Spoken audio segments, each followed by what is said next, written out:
Efemérides de hoy, jueves 18 de julio. Hoy es el día de Nelson Mandela, el prisionero político por excelencia. Un hombre que dijo, yo dejo después de 27 años en prisión, dejo todo mi rabia, dejo toda mi ira en la cárcel. Porque si yo salgo con ella, pues voy a vivir con eso. ¿Qué dijo él? Lo dejo ahí. Y su misión de hacer una nueva Sudáfrica multirracial, una nueva Sudáfrica, porque no hay que olvidar que no solamente es una pelea de blancos y negros, sino que dentro de los blancos se odian unos entre otros, porque hay unos que son descendientes de alemanes, de holandeses y sobre todo odian los dos a los ingleses. Porque no hay que olvidar que si no hubiera sido por las dos guerras mundiales, los ingleses hubieran sido los malos de la película de todo el siglo XX. Así que es algo que vale la pena siempre recordar. Y dentro de las tribus negras eran más de 126. Así que, ¿cómo unir ese crisol de razas, ese gran universo de personas que tenían una visión incluso cosmológica distinta? Bueno, a través de una persona que entendió o que vio lo peor de todos los mundos. No olvidemos que el Congreso Nacional Africano era una organización que inicia como una organización terrorista, matando gente y matando sobre todo y es la gran tragedia del siglo XX, que todos los movimientos independentistas pues se radicalizaron tanto que el primer punto era acabar con los moderados. Y eso pues fue la gran tragedia no solamente en la Sudáfrica de Mandela, sino en la mayor parte de los movimientos de liberación del tercer mundo. Así que yo creo que alguien que entendió y vio lo malo de todo, de los dos mundos, tanto del africano tratando de acabar con el pro blanco, como el de los blancos tratando de segregar y de humillar a los negros. Así que yo creo que alguien que entendió muy bien lo que era Sudáfrica, que había que darle espacios a todo el mundo, y aquella película de hace unos años, que tuvo a Morgan Freeman, como que explica un poco cuando Sudáfrica quedó de campeona de rugby, es decir, un deporte de blancos, ¿cómo lo haces que sea el deporte nacional? Y eso ayudó un poco a la reconciliación. Vamos a 1898, porque un día como hoy, Marie y Pierre Curie descubren el polonio. Se llama polonio porque Marie Curie era polaca y le puso el nombre de su tierra a este descubrimiento. Ella es la única persona que ha ganado dos premios Nobel de dos categorías distintas. Ganó de química y lo ganó de física. Y obviamente este intenso manejo de situaciones radioactivas provocó la muerte de su esposo y de ella también, por las radiaciones y las consecuencias. Vamos a 1925, porque uno de los libros más terribles de la historia se publica un día como hoy, Mein Kampf, Mi lucha, pues con la autoría del señor Adolf Hitler, muy mencionado últimamente en nuestro país. Pues un libro que, a diferencia del Capital, que el Capital está hecho para las élites y para que las élites manejen, es un libro que Bakunin, el gran anarquista, lo definió como un libro hecho para las élites, que desgraciadamente lo ha tenido que leer todo el mundo y la mayor parte de la gente no lo han entendido. Bueno, este realmente es un libro que más que un libro es como una colección de ocurrencias. Y si uno lo lee, tiene que leerlo con calma, porque son tantas disparates que se dicen ahí, de formas tan dispersas, que la verdad es que es cansón. Pero bueno, bajo ese libro, que era obligatorio de lectura de Alemania, en Alemania, la Alemania nazi, durante 12 años, uno no podía casarse si no te regalaban uno de estos libros a cada uno de los cónyuges. Hitler recibía cerca de 1 millón de marcos al año solamente por los derechos de autor de este libro. Ahora los tiene el gobierno de Baviera.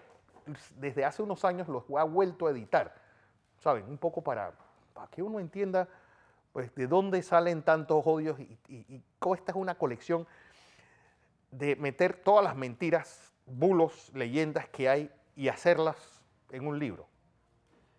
Al que le interese, pues lo que sí tiene es que es un manual de propaganda extraordinario. Y como El Príncipe de Maquiavelo y como El Capital, bueno, son libros de la obligatoria lectura para todos aquellos que pues quieran entrar en política, sobre todo saber hasta qué punto y hasta dónde uno puede andar por el bien de la humanidad y de los que tienes cerca.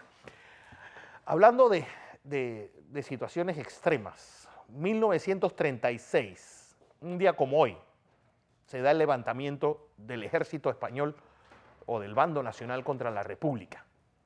Pues, y empieza esa gran tragedia que es la Guerra Civil Española. Pues, aquí en esa batalla de Barcelona, siempre me llamó la atención con ese caballo muerto y usándolo de parapeto, pues, en el medio de Barcelona, una ciudad pues, defendida, como pueden ver, por anarquistas.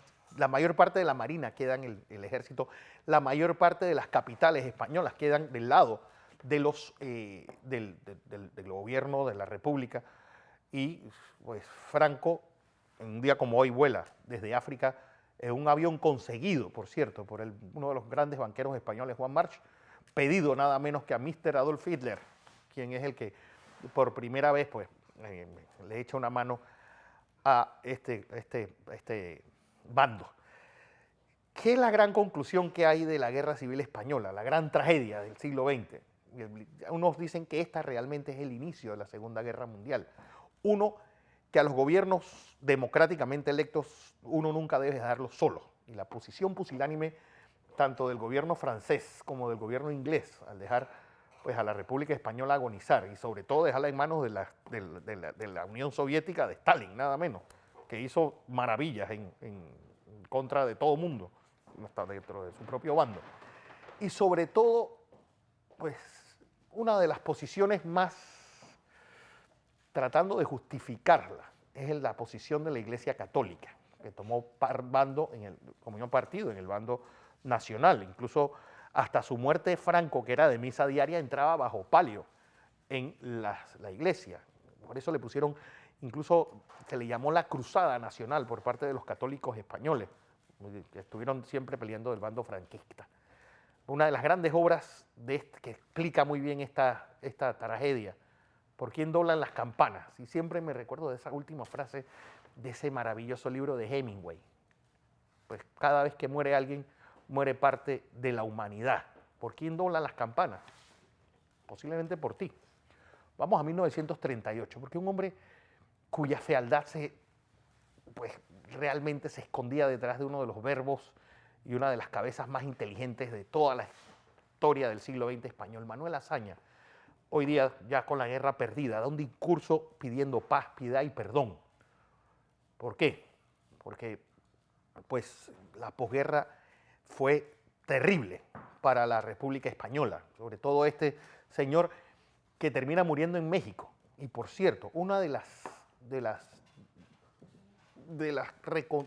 los hechos que indicaban una reconciliación en la España posfranquista, fue cuando el rey Juan Carlos I fue a México a visitar a la esposa, a la viuda de Azaña en su tierra y a llevar pues, flores al cementerio donde está pues, enterrado este gran hombre. Pues, yo creo que nadie entendió bien y desde hace años siempre he dicho, si uno quiere ser político, se lee el libro de los discursos de Azaña. Son maravillosos. Hablando de presidentes, 1963, un día como hoy nace este hombre, Martín Torrijos Espino, nuestro presidente número 42. Bueno, hijo del general Omar Torrijos, presidente en una coyuntura interesante, porque yo creo que es el presidente que toma grandes retos como una reforma a la Caja del Seguro Social, una reforma tributaria y sobre todo que tuvo también en sus manos el principio del fin de esa mafia transportista después de ese terrible atentado, ese terrible accidente del bus 8B06.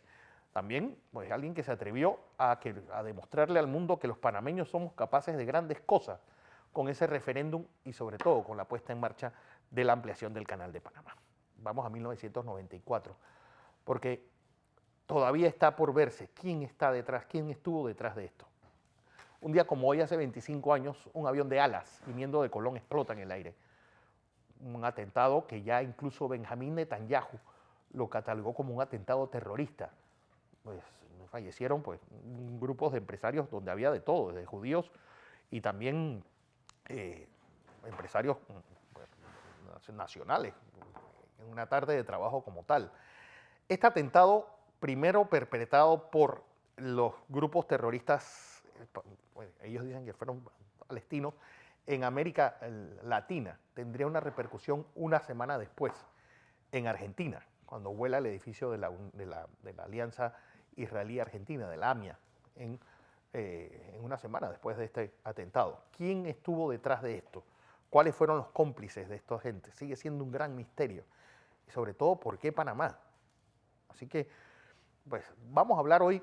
Viene Abigail Benzadón, su esposo, pues fallece en ese accidente y siguió muy de cerca las investigaciones. Así que vamos a ver si podemos develar qué hubo detrás de ese atentado que, pues, llenó de luto al país y sobre todo, pues, nos hizo recordar que somos parte del mundo en las buenas y también en las malas como esta.